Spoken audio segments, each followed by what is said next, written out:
आज की इस क्लास में सभी भक्तों का स्वागत है। अभी हम कीर्तन से स्टार्ट करेंगे। जय राधा माधव कुंज बिहारी, जय राधा माधव कुंज बिहारी, जय गोपीजन वल्लभ गिरिवर धारी, जय गोपीजन वल्लभ गिरिवर धारी, यशोदानंदन व्रज जनरंजन, यशोदानंदन व्रज जनरंजन, यमुना तीरावनचारी, यमुना तीरावनचारी, जय राधा माधव कुंज बिहारी, जय राधा माधव कुंज बिहारी, हरे कृष्णा कृष्णा कृष्णा हरे हरे, हरे राम राम राम हरे हरे, हरे कृष्णा कृष्णा कृष्णा हरे हरे, हरे राम राम राम हरे हरे, हरे कृष्णा कृष्णा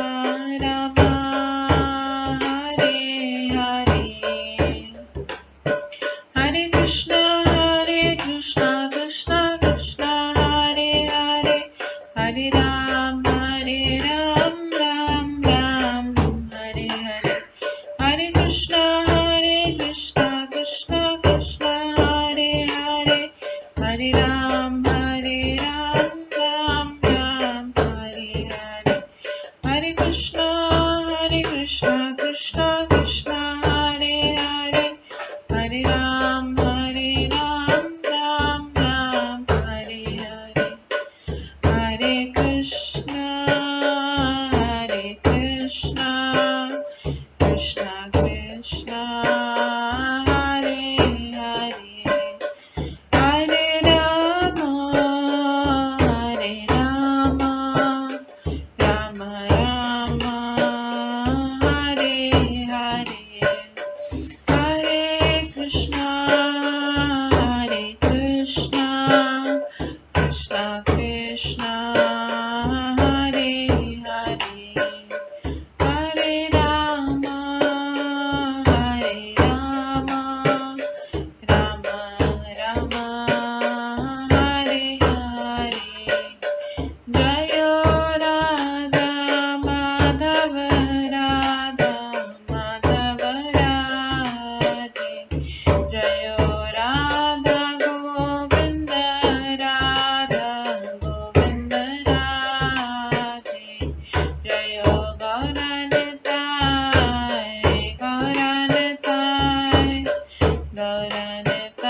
जय गौरनताय, जय जय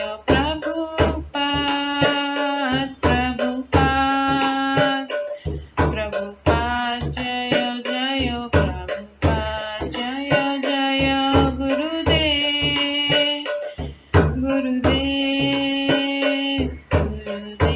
जय जय गुरुदेव, नित्य गौर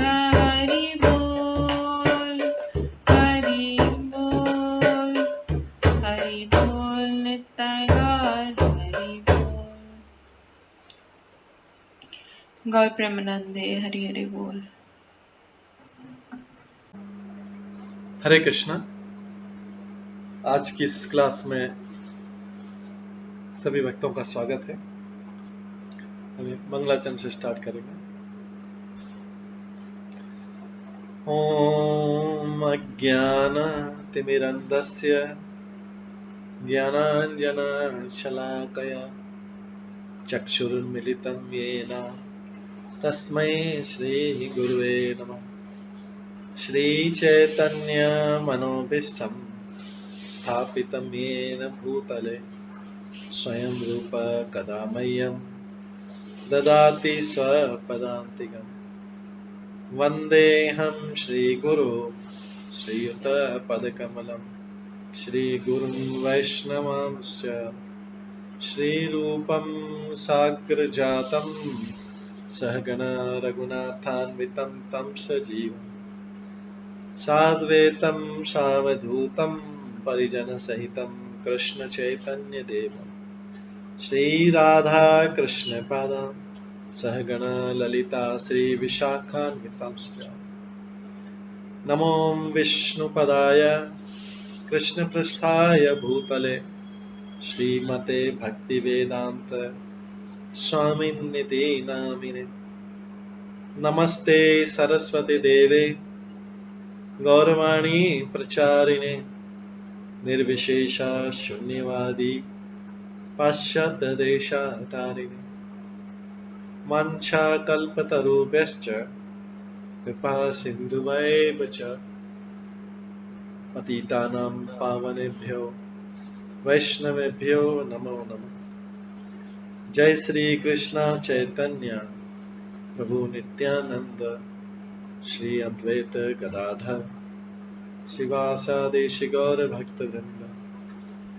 हरे कृष्णा कृष्णा कृष्णा हरे हरे, हरे राम राम राम हरे हरे। ओम नमो भगवते वासुदेवाय। ओम नमो भगवते वासुदेवाय। ओम नमो भगवते वासुदेवाय।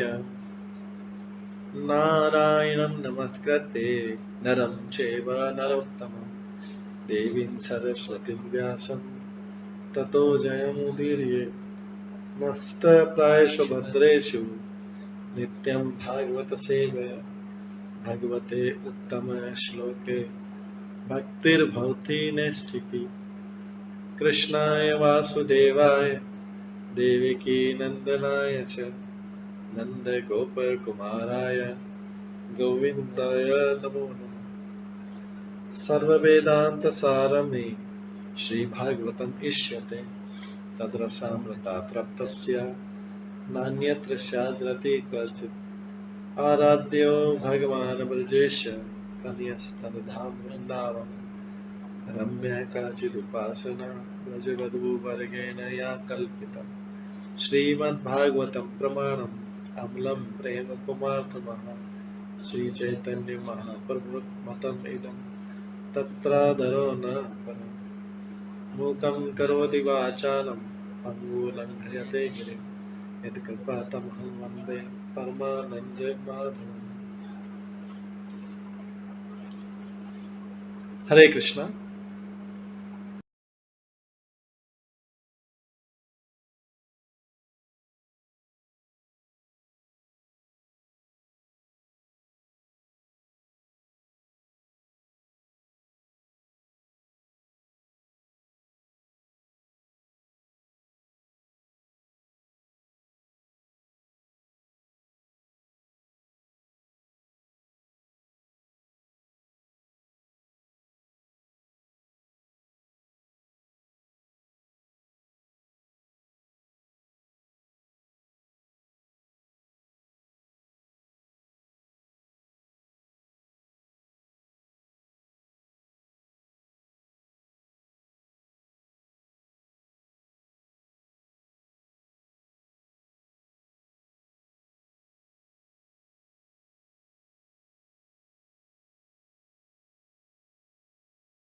हरे कृष्णा।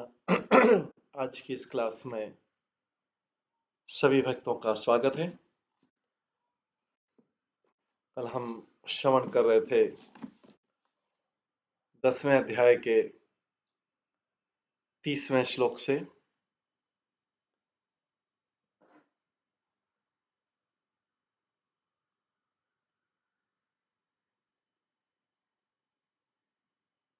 जिसका नाम है गोपियों द्वारा कृष्ण की खोज।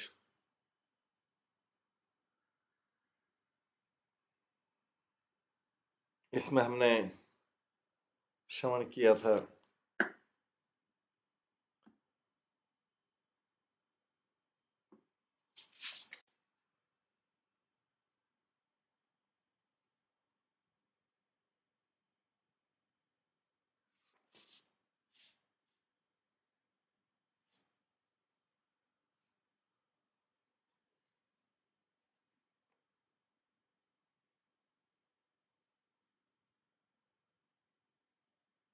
कि जब भगवान कृष्ण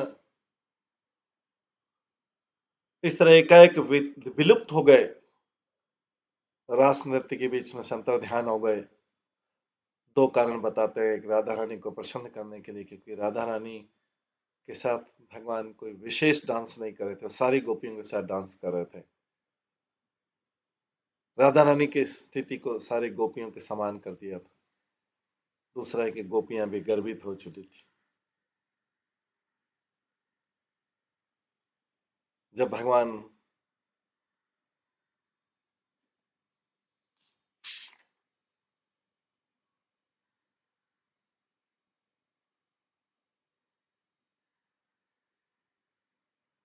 ने देखा कि सारी गोपियां अपने को परम भाग्यशाली मान रही है और उस पर गर्वित हो रही हैं, तो उसको देखकर भगवान केशव ने इस गर्व से उबारना चाहा और अधिक अनुग्रह करना चाह रहा था। तुरंत ध्यान हो गया। वास्तव में कृष्ण गोपियों की उपेक्षा नहीं करने वाले थे, वे तो अपितु अन्य विलक्षण अवस्था करके उनके प्रेम व्यापार की शक्ति को तीव्र करना चाहते थे। गोपियों को कृष्ण पर नाज था, और जैसा कि हम देखेंगे कि उन्होंने यह व्यवस्था की कि वे राजा वृषभानु के सुंदर पुत्री के प्रति विशेष कृपा दिखाना चाहते।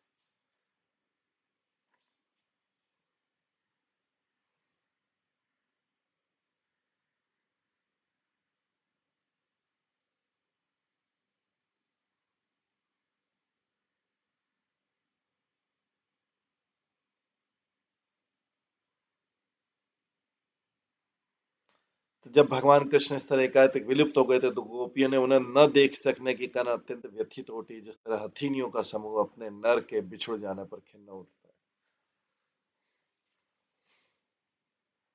भगवान श्री कृष्ण का स्मरण करते ही गोपियों के हृदय उनकी चाल ढाल तथा प्रेममय मुस्कान, उनकी कौतुकपूर्ण चितवन तथा मोहने वाली बातों तथा अपने साथ की जाने वाली अन्य लीलाओं से अभिभूत उठी। इस तरह रमा के स्वामी कृष्ण के विचारों में लीन वे गोपियां उनकी विविध दिव्य लीलाओं का अनुकरण करने लगी। चूंकि प्रेममयी गोपियां अपने प्रिय कृष्ण के विचारों में लीन थी, अतः कृष्ण गोपियों के शरीर के चलने तथा हंसने के ढंग, उनके देखने के ढंग, उनकी वाणी तथा अन्य विलक्षण गुणों का अनुकरण करने लगे। उनके चिंतन में गहरी डूबी हुई तथा उनकी लीलाओं का स्मरण करते हैं उन्मत्त गोपियों ने परस्पर घोषित कर दिया कि मैं कृष्ण ही।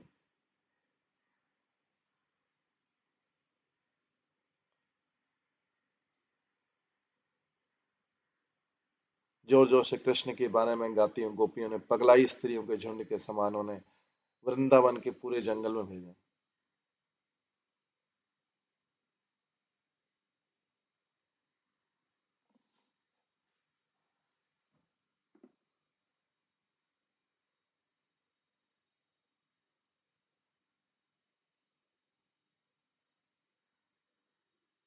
यहाँ तक कि वृक्षों से भी उन कृष्ण के विषय में पूछताछ की, जो समस्त उत्पन्न वस्तुओं के भीतर तथा बाहर आकाश की भांति परमात्मा के रूप में उपस्थित।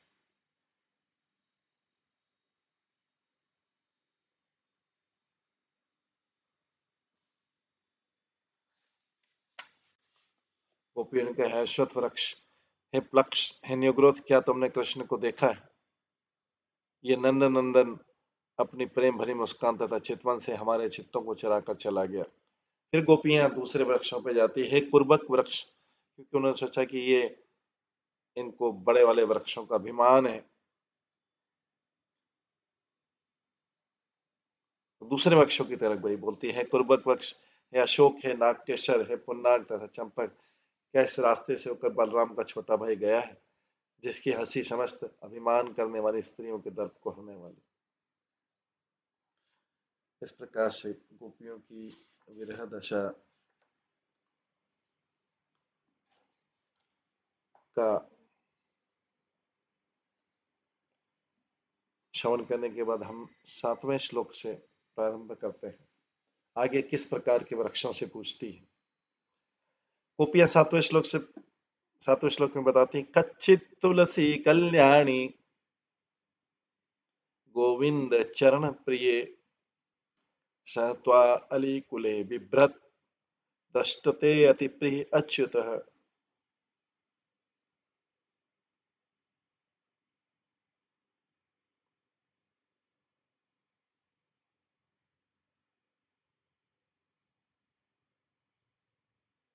हे अत्यंत दयालु तुलसी, तुम्हें तो गोविंद के चरण इतने प्रिय हैं, क्या तुमने अपने को तुलसी पहने और भौरों के झुंड से गिरे हुए उन अच्युत को इधर उधर जाते हुए देखा है?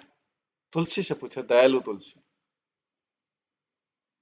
तात्पर्य इसमें आचार्य की व्याख्या के चरण शब्द उसी तरह आदर सूचक है जिस तरह वदंत्याचार्य चरण में श्री गोविंद द्वारा पहनी माला के चारों ओर गुंजार करते भौरे उनकी अर्पित की गई तुलसी मंजरियों की सुगंध द्वारा आकर्षित।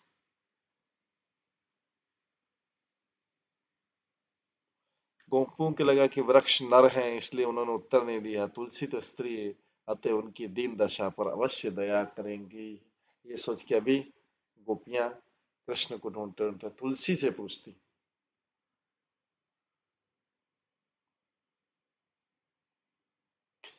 जब इन पुरुष जातीय वृक्षों से उत्तर नहीं मिला, तब गोपियों ने स्वजाति पौधों से कहा, महन तुलसी, तुम्हारा हृदय तो बड़ा कोमल है, तुम सभी लोगों का कल्याण चाहती हो। श्री गोविंद के चरणों में तुम्हारा बड़ा प्रेम है और वे भी तुमसे बहुत प्रेम करते हैं, इसलिए तो भ्रमरों से घिरी हुई तुम्हारी माला को वे सदा हृदय पर धारण करते हैं। क्या तुमने अपने प्रीतम श्याम सुंदर को, जो अपने प्रेम स्वभाव से कभी च्युत नहीं होता, इधर से जाते देखा?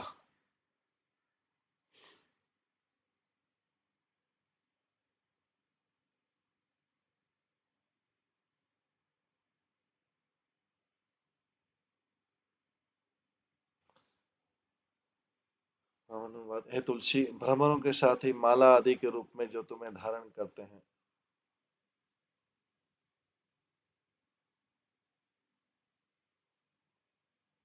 तुम्हारे उन अत्यंत प्रिय अच्युत को क्या तुमने देखा?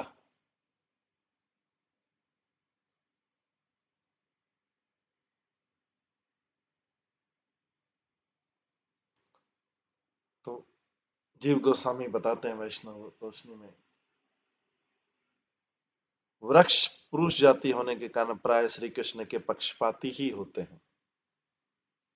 ये गोपियां कह रही, वृक्ष जो है पुरुष जाति के होने के कारण प्राय श्री कृष्ण के पक्षपाती ही होते हैं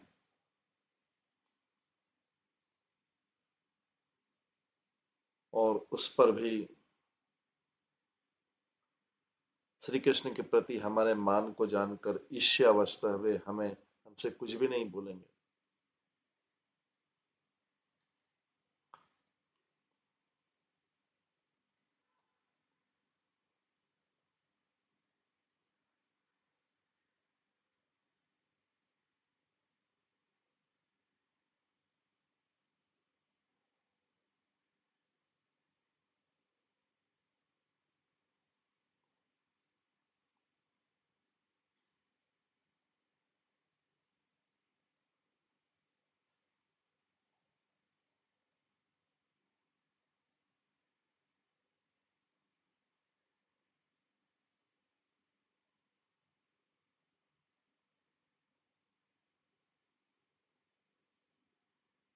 उस पर भी श्री कृष्ण के प्रति हमारे मन को जानकर ईर्ष्यावश वे हमसे कुछ भी नहीं बोलेंगे।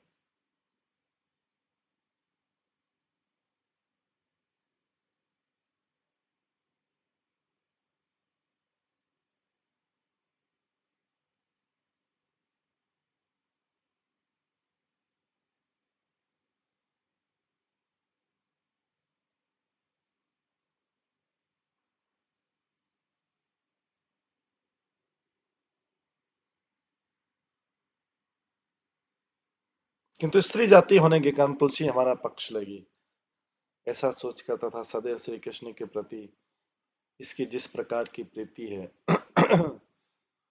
उससे इसने जो सौभाग्य विशेष का संचय किया है,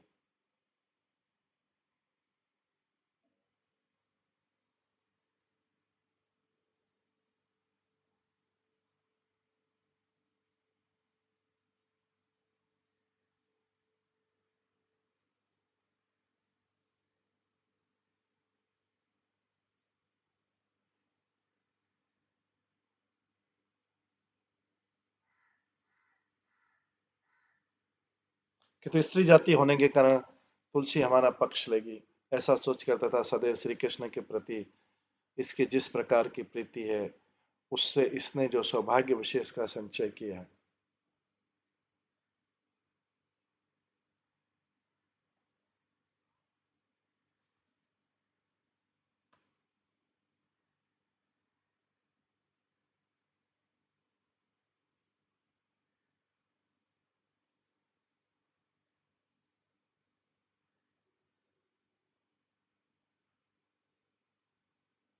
ऐसा सोचकर तुलसी गोपियां भी तुलसी से क्यों पूछ रही, क्योंकि स्त्री जाति की होने के कारण तुलसी हमारा पक्ष लेगी। गोपियां सोच रही वृक्ष जो है पुरुष जाति के हमारा पक्ष नहीं लेंगे, ये हमें कृष्ण का पता नहीं देंगे क्योंकि हमसे ईर्ष्या करते हैं। स्त्री जाति होने के कारण तुलसी हमारा पक्ष लगी, ऐसा सोच करता था सदैव श्री कृष्ण के प्रति इसकी जिस प्रकार की प्रीति है उससे इसने जो सौभाग्य विशेष का संचय किया उसके प्रभाव से अवश्य इसे श्री कृष्ण के दर्शन की संभावना।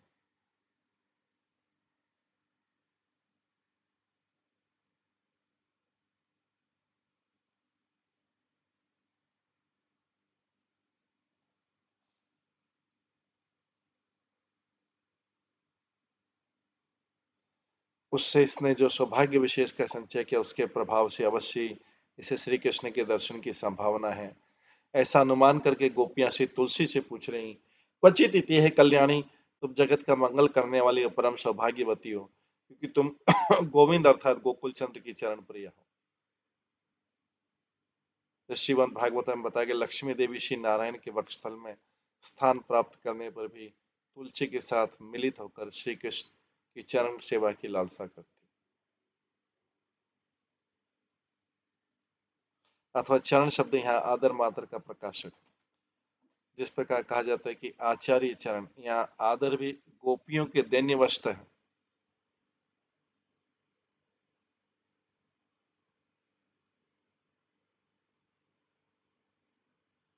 हे गोकुलेंद्र प्रिय तुलसी, ये अर्थ है इसके द्वारा श्री कृष्ण के आगमन की आवश्यकता व्यक्त हो रही।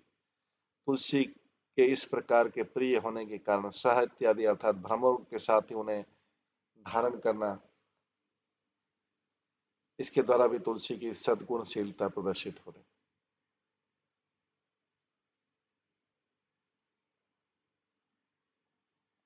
तात्पर्य है तुलसी तुम्हारे ऐसे गुण हैं कि तुम भौरों से घिरी होने पर भी,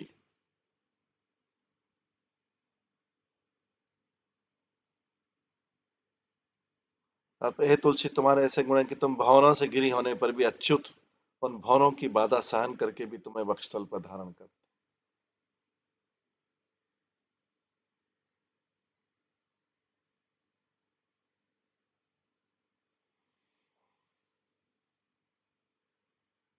इस बात को ब्रज रमणियों ने श्लेष में इंगित किए कि हम लोग कृष्ण को छोड़कर कुछ भी नहीं जानते, इस पर भी उन्होंने हमारा त्याग कर दिया।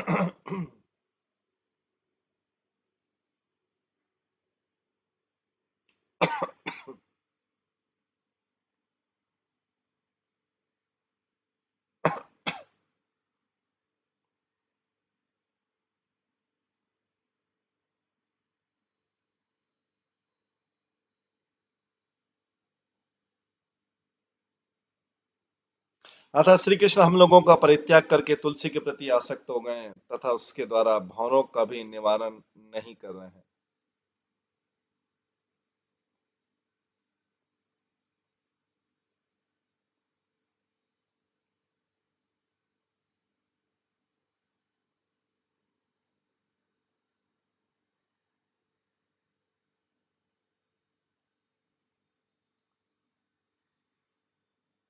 इसके द्वारा तुलसी की अति प्रियता ही प्रकाशित हो रही, क्योंकि तुलसी के प्रति प्रियता होने के कारण श्री कृष्ण उत्पादजनक भ्रमरों को भी दूर नहीं करते हैं, सूचित हो रहा है।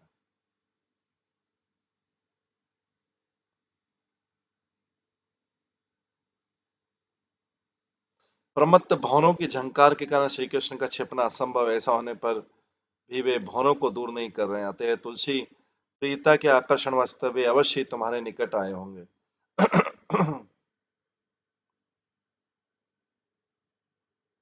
तुमने निश्चय उन्हें देखा है, यही अभिप्राय। वे अच्युत अभी कहाँ हैं, हमें बतला दो। अच्युत इस पद के द्वारा श्लेष में सूचित रहे, कभी कभी वे तुमसे च्युत नहीं हो सकते, अर्थात कभी भी तुम्हें हमारी भांति त्याग नहीं करते। अतः तुमने निश्चय उनका दर्शन प्राप्त किया, ये दृढ़कृत हुआ। फिर विश्वनाथ चक्री ठाकुर बताते हैं, इसी में गोपियां सोचने लगी कि हमारा पक्ष लेने वाली स्त्री जाति की लताएं स्त्री जाति के हृदय की पीड़ा को निश्चय समझ सकती, इसलिए वे हमारे प्रति अवश्य कृपावती होंगे। अतः गोपियां उनके समीप जाकर उन लताओं में मुख्यतः तुलसी से कृष्ण के संबंध में पूछ रही। कच्चे दिति, हे कल्याणी, इस संबंध का अभिप्राय कि हम लोग श्री कृष्ण से विच्छेद के कारण होने के कारण अकल्याणी हैं। तुम तुम ही कल्याणी हो, सौभाग्यवती हो, क्योंकि तुम गोविंद के चरण को प्रिय हो। यहाँ पर चरण शब्द आदर का प्रकाशक। इस पर तुलसी मानो कहने लगी, तुम लोग भी तो गोविंद के चरणों के प्रिय हो। उसके उत्तर में गोपियां कहने लगी, बात तुम्हारी सत्य, किंतु हमारी अपेक्षा सद्गुण की अधिकता वश तुम ही सौभाग्यवती हो, क्योंकि तुम्हारे साथ कभी भी श्री कृष्ण विच्छेदन की संभावना नहीं, अर्थात हमारी भांति तुम्हें श्री कृष्ण का विच्छेद सहन नहीं करना पड़ता। वे सदैव तुम्हें अपने चरण कमलों में आश्रय देकर रखते हैं। इससे तुम्हारे सौभाग्य का अधिक सूचित होता है।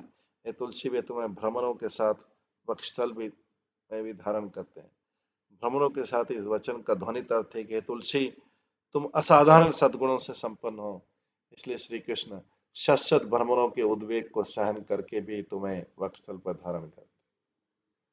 सौरभ प्रिय श्री कृष्ण द्वारा हमें त्याग करने के कारण है कि तुम्हारी भांति हम लोगों में सौरभ नहीं है, हमें निश्चय ही इसका बोध है।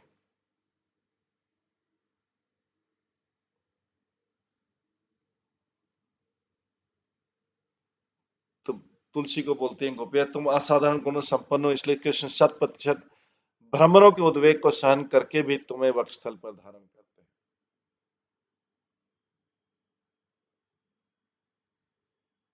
सौरभ प्रिय कृष्ण द्वारा हमें त्याग करने का कारण यह है कि तुम्हारी प्रीति हम लोगों में सौरभ नहीं, हमें निश्चय इसका।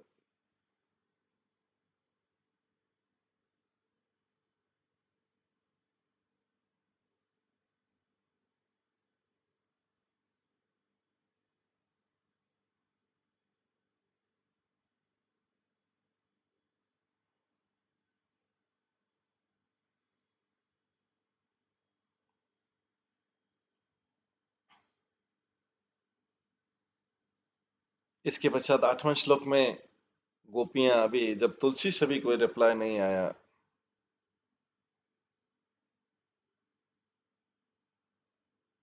अब आगे ब्रज अमनिया सुगंधित पुष्प वाले पौधों से पूछने लगी। मालत्यदर्शी व कंचन, मालती अदर्शी व कच्चित,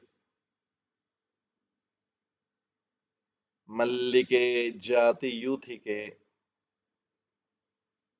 प्रीतिम व जनयन यात कर स्पर्शेन माधव। हे मालती, हे मल्लिका, हे जाति तथा युथिका, क्या माधव तुम सबों को अपने हाथ का स्पर्श सुख देते हुए इधर से गए?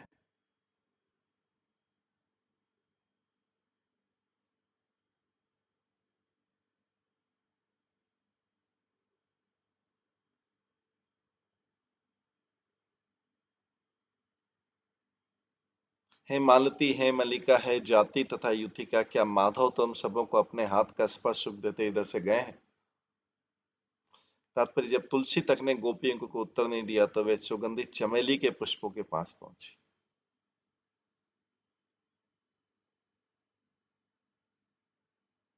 हे मालती, हे मल्लिका, मालती मतलब श्वेत चमेली। हे मालती, हे मल्लिका, है जाति तथा युथिका,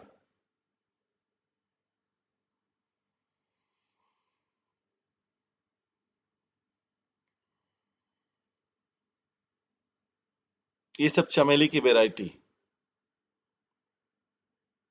अभी सुगंधित वृक्षों के पास गई। चमेली लताओं को नम्रता से झुका देखकर गोपियों ने कल्पना की कि इन्होंने अवश्य कृष्ण को देखा होगा, इसलिए अपनी प्रसन्नता में दीनता दिखला रही। लगता है इन्होंने देखा है, तभी इतनी झुक गई। तो गुणों की अधिकता के कारण ये लताएं नम्र प्रकृति की, इसलिए इन्होंने श्री कृष्ण को देखा होगा, ऐसी भावना करके गोपियां पूछ रही। बोले, हे मालती, हे मल्लिके, जाति युथिका के श्री माधव अपने कर स्पर्श के द्वारा तुम्हारी प्रीति उत्पन्न करके किस ओर से गए, क्या तुमने देखा है? मालती और जाति, चमेली जाति का एक फूल पुष्प अवान्तर भेद है, ऐसा समझना होगा। जीव गोस्वामी कहते हैं, तथापि श्री कृष्ण के द्वारा प्राप्त आदर के कारण अभिमानवश तुलसी ने हम लोगों के साथ वार्तालाप नहीं की, अर्थात हम इन मालती आदि लताओं से पूछे, नम्र स्वभाव वाली अर्थात नत होकर पुष्प आदि अर्पण के द्वारा श्री कृष्ण की सेविका होने पर भी अभिमान रहे थे, इसलिए वे निश्चय हमारे प्रश्नों का उत्तर देंगे। इसी अभिप्राय से गोपियां मालती इत्यादि करें। हे मालती, हे मलिन, क्या तुम लोगों ने हमारे प्यारे माधव को देखा? व्यग्रतावस्था गोपियों ने प्रत्येक को ही पृथक पृथक संबोधन किया। श्रीधर स्वामी पाद ने किम अर्थात क्या कहकर भी जो व्याख्या की, उसका अर्थ है किंतु मूल श्लोक के कंचित अर्थात कदाचित पद का अनुगमन करने वाले। भावार्थ है कि मालती, है मल्लिके, तुम्हारे अंगों में जब माधव के कर स्पर्श का चिन्ह देखा जा रहा था, तब तुमने उन्हें देखा है, ये निश्चित ही है, क्योंकि माधव ने मतलब कृष्ण ने तुम्हें जरूर टच किया होगा। तुम्हारे अंगों पर श्री कृष्ण के कर स्पर्श का कारण क्या है? इसलिए कह रहे हैं पुष्पों के प्रति प्रीति, अर्थात जिस प्रकार माधव को, जैसे बसंत, माधव बसंत का भी एक नाम है, मधु माधव, ऐसे जिस प्रकार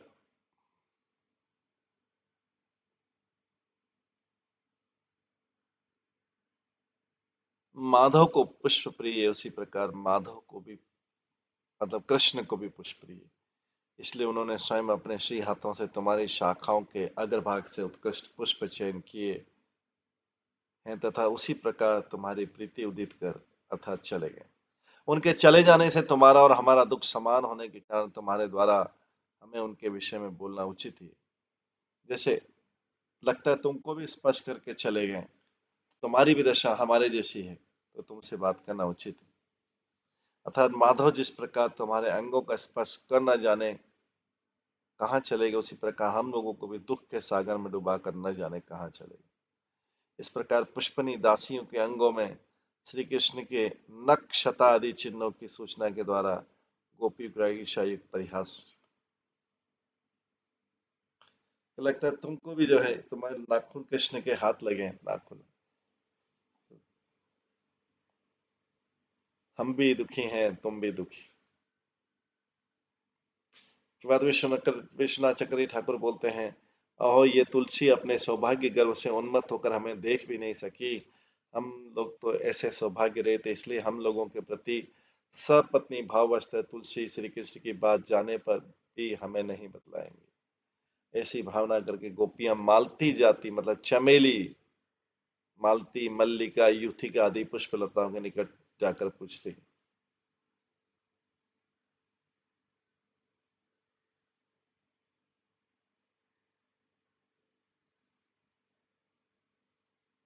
कि तुम्हारे पुष्पों का चयन करता था, उसके द्वारा तुम्हारा आनंद वर्धन करते हुए क्या वे इस पथ से गए हैं? वर्षा ऋतु में शरतकाल में भी मालती जाति अत्यंत प्रफुल्लित हो उठती है। जाति अर्थात चमेली या मालती का अवंतर।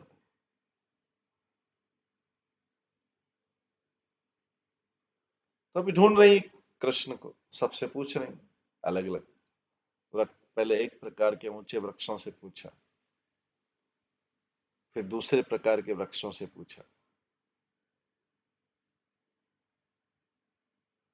फिर लताओं में तुलसी से सबसे पहले पूछा, फिर बाकी सुगंधित लताओं से पूछा। आगे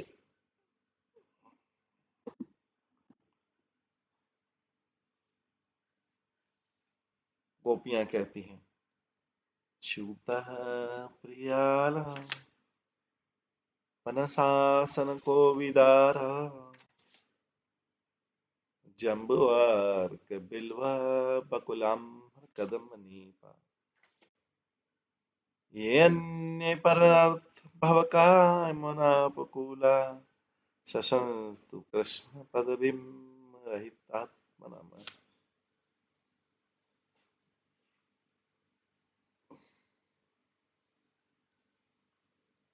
है च्युत, है प्रियाल, है पनस आसन तथा कोविदार, है जम्बू, है हर्क, है बिल्व बकुल तथा आम्र, कदम तथा नीप एवं यमुना के तट के समीप स्थित अन्य सारे पौधों और वृक्षों, अन्यों के उपकार के लिए आप अपना जीवन अर्पित करने वालों, हम गोपियों के मन चुरा लिए हैं, तक कृपा करके हमें बताएं कृष्ण कहाँ चले गए।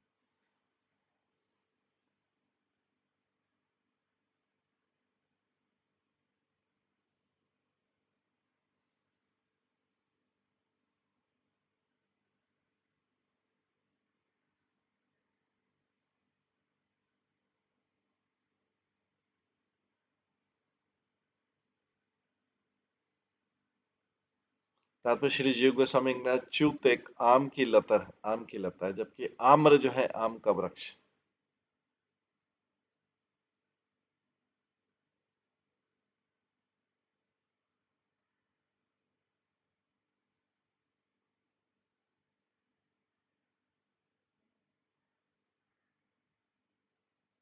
जबकि आम्र आम वृक्ष है, वे बतलाते हैं कि नीप यद्यपि अधिक प्रसिद्ध वृक्ष नहीं, किंतु इसमें बड़े बड़े फूल लगते हैं। तो कृष्ण खोजने के लिए गोपियों की हताशा इसी से स्पष्ट हो जाती है कि वे नगण्य अर्क के पौधे आक और मदार के पास भी चली गई थी, एकदम छोटे वाले पौधे भी तक भी चली गई। तो उन्होंने सोचा बड़े वाले पौधों को अभिमान है, नहीं बताएंगे कि कृष्ण कहाँ है। च्युते प्रियाले पनस है कासन आसन तथा कोविदार, है जम्बू, है अर्क, है बिल्व बकुल तथा आम्र, है कदम तथा नीप एवं यमुना के तट पर समय में स्थित अन्य सारे पौधे और वृक्षों, अन्यों के उपकार के लिए अपना जीवन अर्पित करने वालों, हम गोपियों के मन चुरा लिए गए हैं, तो कृपा करके बतलाइए हमें कृष्ण कहाँ है।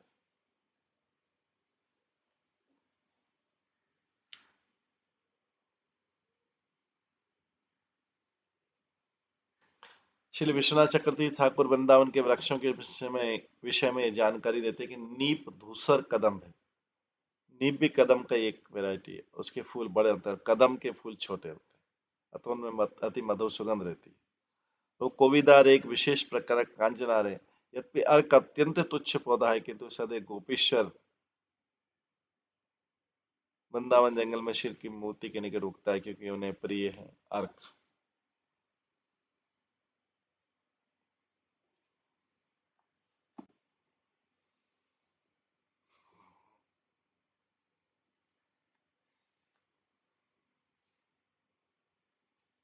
श्रीधर गोस्वामी कहते हैं, ये समस्त वृक्ष फल आदि दान के द्वारा सभी प्राणियों को तृप्त करते हैं।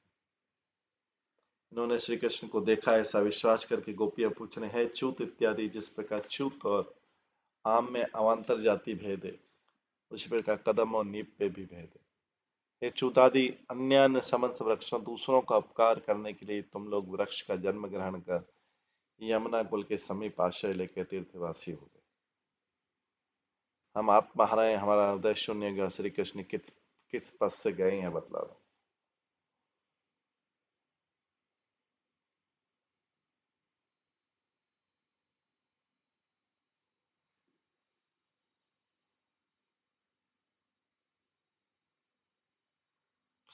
भगवान हे मालिक, ये मालती युथिका इत्यादि श्री कृष्ण की दासियां हैं, भय के कारण ये कुछ नहीं कहेंगी। अभी इसलिए फिर से छोटे वृक्षों के पास गए, च्यूत इत्यादि पदों द्वारा मुनियों की भांति यथार्थ ज्ञान रखने वाले दूसरे वृक्षों से श्री कृष्ण के विषय में पूछ रही। च्यूत मतलब आम की लता जाति, आम्र मतलब वृक्ष जाति।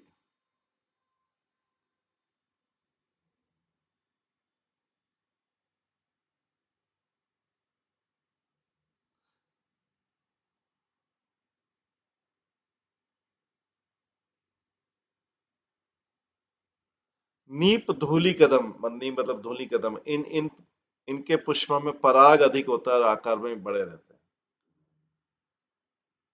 जिन पुष्पों में पराग अधिक रहता है और आकार में बड़े रहते हैं उन्हें कदम्ब कहते हैं।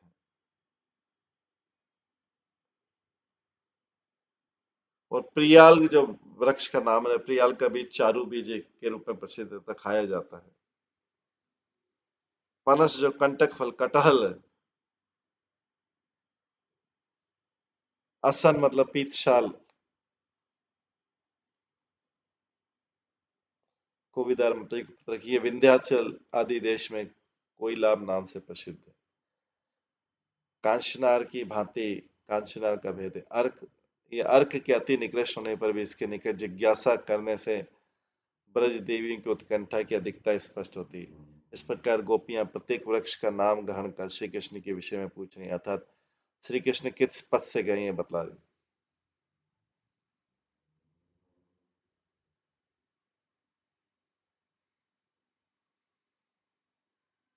मानो वृक्ष कर रहे हैं कि तुम्हारे निकट श्री कृष्ण के विषय में बतलाने का हमारा क्या प्रयोजन है।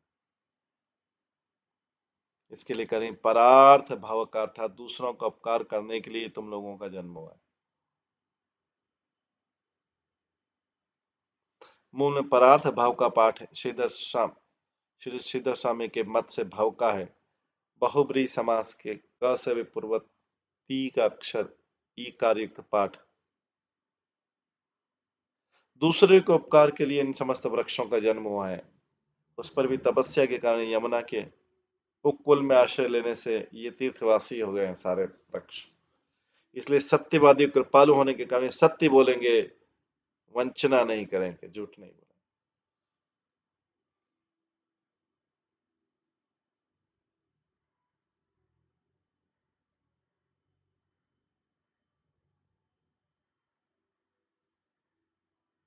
इसी अभिप्राय से गोपियां वृक्षों से कहने लगी, तुम लोग कृष्ण के गमन का पथ बतला दो।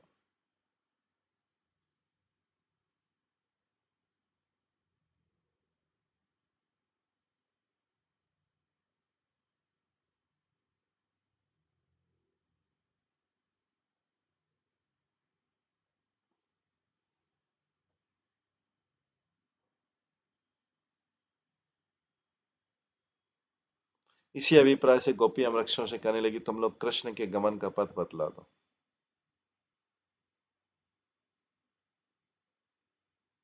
यदि वृक्ष कहें कि तुम लोग स्वयं ही ढूंढ लो, इस आशंका से अपने दुख का प्रकाश कर अपने प्रति कृपा उत्पन्न करने के लिए गोपियां कातरता से निवेदन करें, इन वृक्षों से करें कि रहित आत्मना विरह के कारण हम लोगों का ज्ञान लुप्त हो गया है।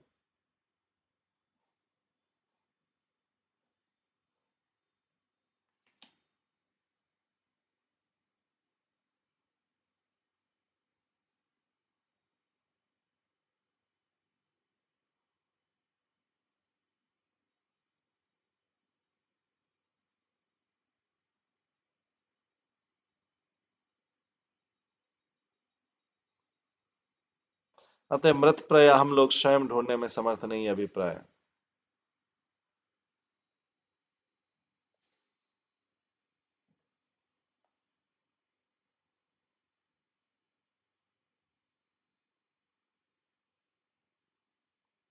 अतः मृत प्राय हम लोग स्वयं ढूंढने में समर्थ नहीं रही, अभिप्राय। पहले गोपियां सभी के निकट प्राय अपने प्राय आपने कृष्ण को देखा नहीं, प्रश्न कर रही। उन पूर्व पूर्व जनों के निकट प्रत्युत्तर नहीं, उनसे फिर उत्तर नहीं पाने के कारण गोपियां चातुर्वश निश्चय करके केवल कृष्ण के पथ को जानने के लिए ही प्रार्थना करें। बाद में वो बोले, कृष्ण को आपने जाते देखा है क्या? उनका रास्ता बता दो। पहले बोलती थी आपने कृष्ण को देखा है क्या, उसके बाद बोली कृष्ण किस रास्ते से गए वो बता दो। अर्थात पहले ब्रज रोमणियों गोपियों ने अश्वत्थ इत्यादि वृक्षों के निकट जाके पूछा था, श्री कृष्ण कहाँ गए तुम बतला दो। कितनों उसका उत्तर न प्राप्त करने के कारण आप चातुर्य के साथ में श्री कृष्ण प्राप्ति के पथ उद्देश्य मात्र से प्रार्थना करें, अब केवल खाली रास्ता पूछ रहे।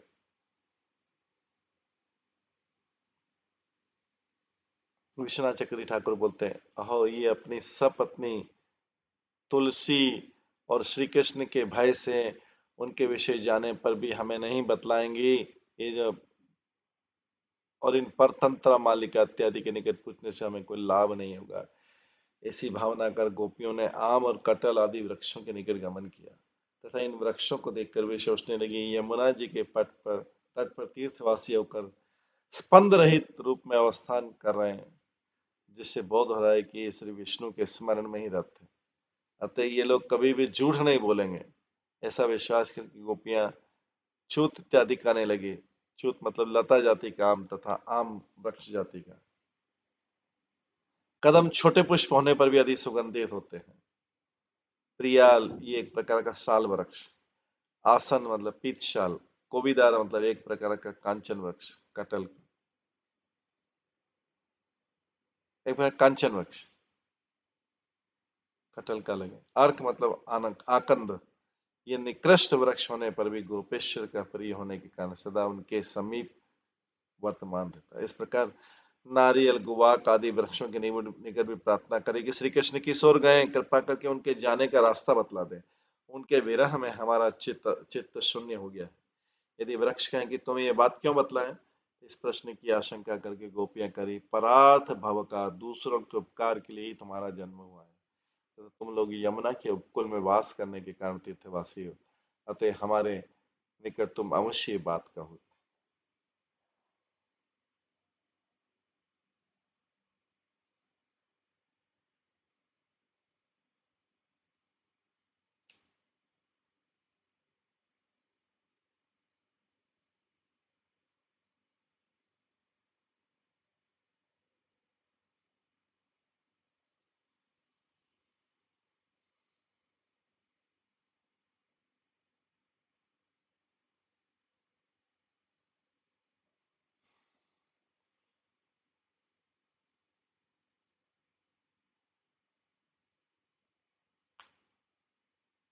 आगे 10वें श्लोक में बताते हैं, किम ते कृतं क्षिति तपोवत्कैश्वाङ्घ्रि स्पर्शोत्सवो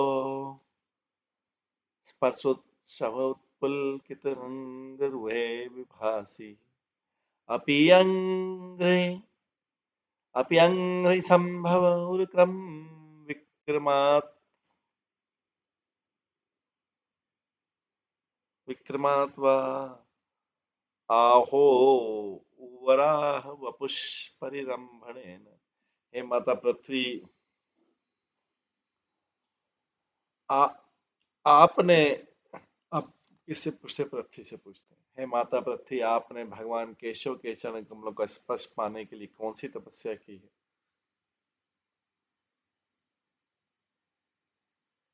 हे माता पृथ्वी, आपने भगवान केशव के चरण कमलों का स्पर्श पाने के लिए कौन सी तपस्या की है, जिससे उत्तम जिससे उत्पन्न परम आनंद से आपके शरीर में रोमांच हो गया हो आया।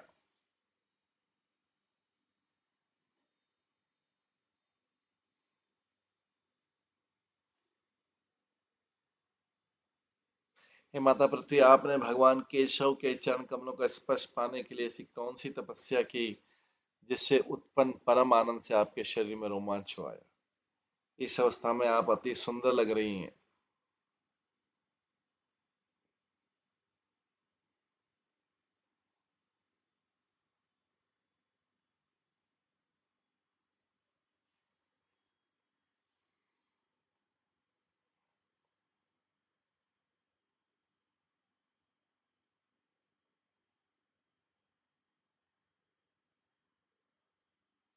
हे माता पृथ्वी, आपने भगवान केशव के चरण कमलों का स्पर्श पाने के लिए ऐसी कौन सी तपस्या की, जिससे उत्पन्न परमानंद से आपके शरीर में रोमांच हो आया।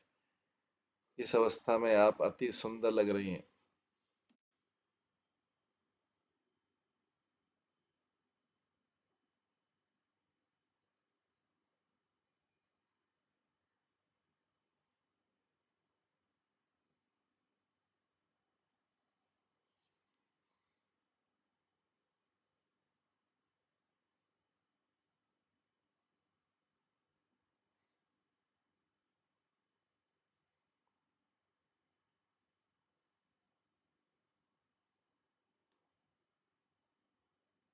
इस अवस्था में आप अति सुंदर लग रही। क्या भगवान के इसी प्राकट्य के समय आपको ये भाव लक्षण प्राप्त हुई, या फिर और पहले जब उन्होंने आप पर महामंदेव के रूप में पांव रखे थे?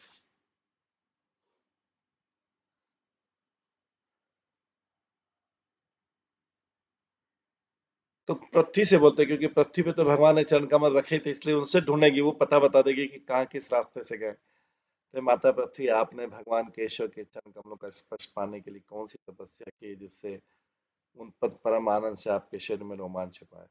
इस अवस्था में आप अति सुंदर लग रही हैं। क्या भगवान के इसी प्राकट्य के समय आपको ये भाव लक्षण प्राप्त हुए थे? क्या भगवान को अभी कृष्ण रूप में ही आपने प्राप्त किया है, या फिर पहले जब उन्होंने आप पर वामन देव के रूप में पांव रखे थे, या उससे भी ऊपर जब उन्होंने वराह देव के रूप में आपका आलिंगन किया था? वराह देव के रूप में भगवान पृथ्वी को उठा ले गए थे अपने हाथ और जाके स्थापित किया, और वामन के रूप में उन पे पग, 3 पग से नापा था। तथा श्री विश्वनाथ चक्र ठाकुर ने गोपियों के विचारों की निम्नलिखित व्याख्या की। शायद वृक्ष तथा लताओं ने हमारे प्रश्न नहीं सुने, क्योंकि भगवान विष्णु के ध्यान में मग्न हैं, या शायद चूंकि वे हमें बताना नहीं चाहते कि कृष्ण कहाँ गए। वे पवित्र स्थान में रहते हुए कठोर हृदय जो हो, पवित्र स्थान के वासियों की अनावश्यक आलोचना करने से क्या लाभ? हम कह नहीं सकते कि क्या वे सचमुच जानते कि कृष्ण कहाँ गए। अतः चलो ऐसे किसी को ढूंढे जो निश्चित रूप से जानता है कि वे कहाँ है। इस तरह गोपियों ने निष्कर्ष निकाला कि चूंकि कृष्ण को इस पृथ्वी पर कहीं न कहीं होना होना है, अतः पृथ्वी उनके विषय में अवश्य जानती है।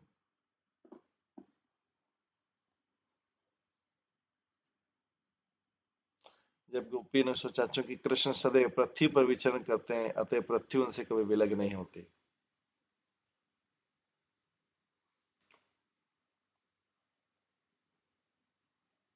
अतः वह ये नहीं समझ सकती कि उनकी अनुपस्थिति में उनके माता पिता, सखियां तथा सेवक कितना कष्ट भोगते हैं।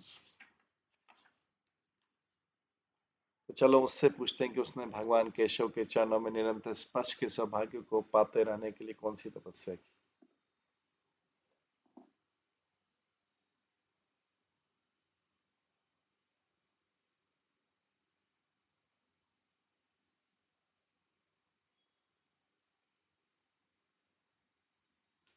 आगे है 11वें श्लोक में।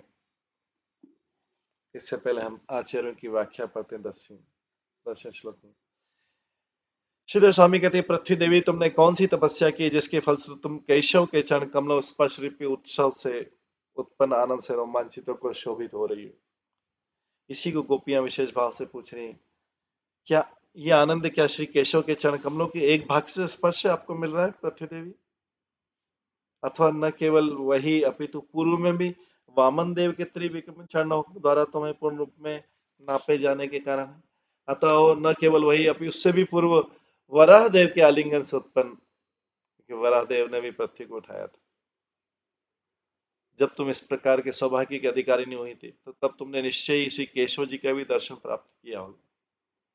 इस प्रकार श्री कृष्ण के गमन पथ के उद्देश्य प्रार्थना करने के द्वारा इस पथ का स्मरण होने से गोपियां पृथ्वी की ओर देखकर सोचने लगी, पृथ्वी तो सर्वव्यापी का है, इसलिए अवश्य इसे श्री कृष्ण के दर्शन प्राप्त ही होंगे।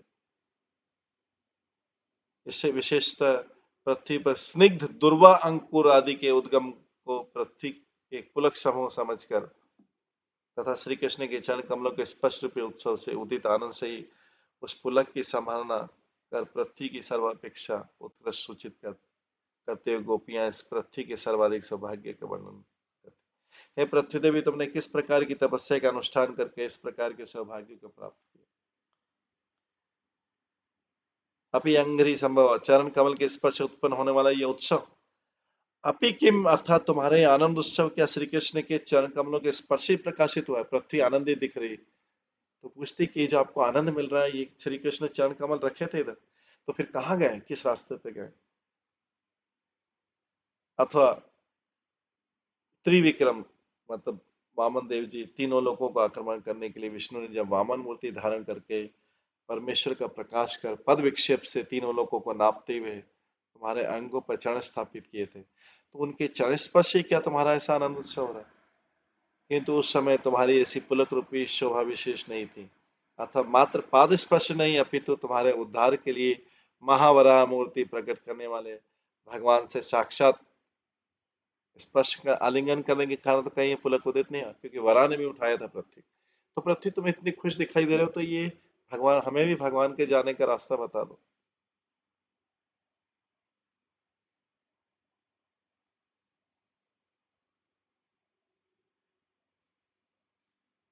विश्वनाथ चक्री ठाकुर व्याख्या करते हैं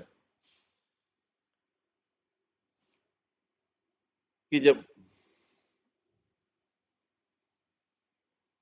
वृक्ष जवाब नहीं दे पा रहे तो उस समय बोलते हैं, अहो ये वृक्ष तो विष्णु की समाधि में मग्न होने के कारण हमारा प्रश्न नहीं सुन पा रहे, जब वो जवाब नहीं। अथवा ये तीर्थवासी कठोर स्वभाव के होते इसलिए कुछ नहीं बोल रहे। हाय, इन तीर्थवासियों के बीच में कौन श्री कृष्ण को जानता है, कौन नहीं जानता है, हम कैसे समझें?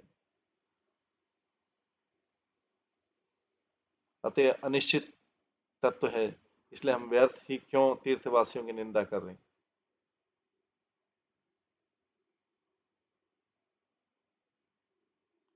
जिसने उन्हें देखा है वही उन्हें जानता है, तथा ये निश्चित। इसलिए उसी से पूछना कर्तव्य है। किसी सखी के द्वारा ऐसा करने पर सभी ने उससे पूछा, प्रिय सखी कहो, यहाँ ऐसा कौन है जिसने श्री कृष्ण को देखा है? क्या तुम जानती हो? यदि जानती हो तो हमें बतला दो। सभी द्वारा इस प्रकार कहे जाने पर उस सखी ने तर्जनी के द्वारा पृथ्वी की ओर संकेत किया। वो सखी कौन थी? राधा रानी। राधा रानी बोल रही इनसे पूछ। राधा रानी तो वास्तव में थी नहीं।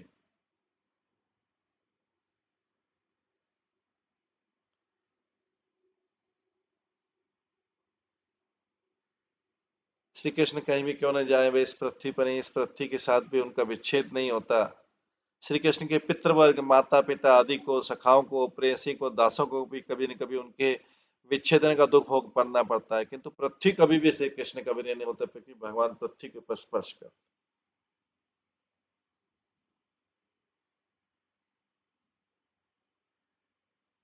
इस प्रकार इन पृथ्वी के निकट श्री कृष्ण के विषय में पूछा था, उसी प्रकार इन पृथ्वी के निकट नहीं पूछेंगे क्या पहले? क्योंकि श्री कृष्ण की प्राप्ति के विषय में पूछने की अपेक्षा पृथ्वी की तपस्या की बात पूछना उचित है। ऐसा होने पर क्या उन पृथ्वी की प्राचीन तपस्या की बात पूछे?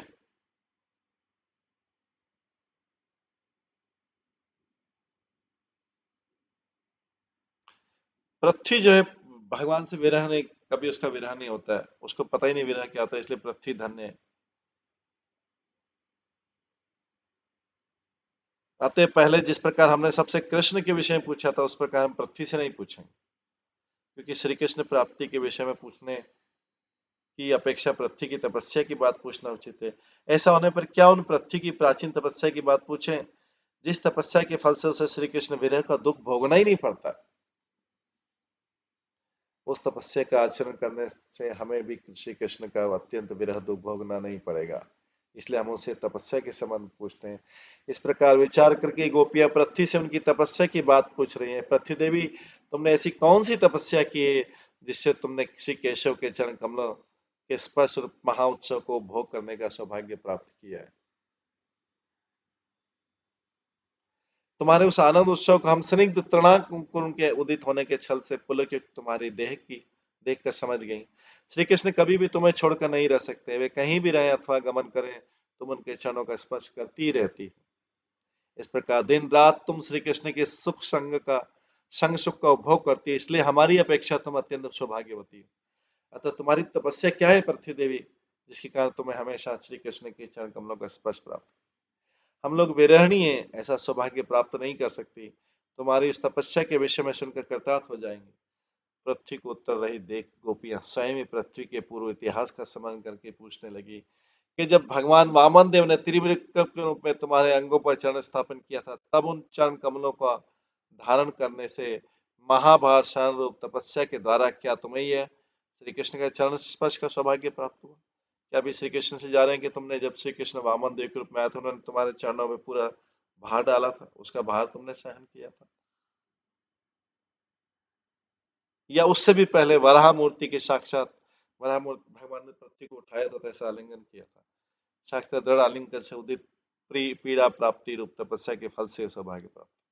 परंतु उस प्रकार महानंदोत्सव प्राप्ति रूप तपस्या और साधन जो दूसरों के लिए दुर्लभ है, वह भी तुम्हारे स्त्री होने के कारण पुरुष संग लक्षणवत सुखमयी है, अतः तुमसे धन्य कोई नहीं है।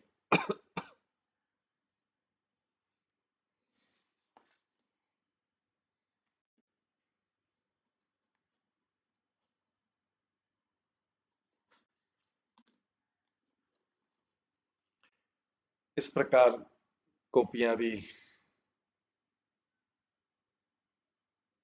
पृथ्वी से प्रार्थना करी। गोपियां पागल हो गई थी कृष्ण प्रेम में, सबसे पूछने की कृष्ण कहाँ गए, कारण रास डांस के बीच में से चले गए थे कृष्ण। अभी गोपियां आगे भी पूछेंगी और अलग अलग लोगों से पूछेंगी। ये आगे का वक्तव्य हम कल की क्लास में श्रवण करेंगे। आज की क्लास को यहीं पे विराम देते हैं।